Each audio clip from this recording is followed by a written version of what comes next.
Hello friends, welcome to our YouTube channel. In this video I'm gonna tell you about how you can fix your slow charging in your Nothing CMF phone, one mobile phone. Before watching this video, if you have not subscribed to our YouTube channel, then subscribe to it and like our video.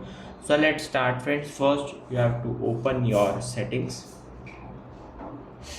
click on apps, click on see all apps, and then you have to click on any of the app and click on mobile data and Wi-Fi, and you have to turn off background data of all these apps that you have installed, or whether they are system apps or installed apps. You have to turn off, enable usage of background mobile data in the background.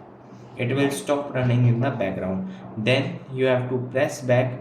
You have to simply go to your settings, and here you have to click on battery. Then if you have turn on battery saver, then turn it off, and you can see here it is battery health. Just click on it and you have to enable smart charging mode and enable. You can also just smart charging and charging assistant, you can also enable it. It displays a notification when charging does not reach the fastest speed or a charging limit is set. I hope you like this video. If you like this video, then subscribe to our YouTube channel for more helpful tips and tricks videos. See you next time.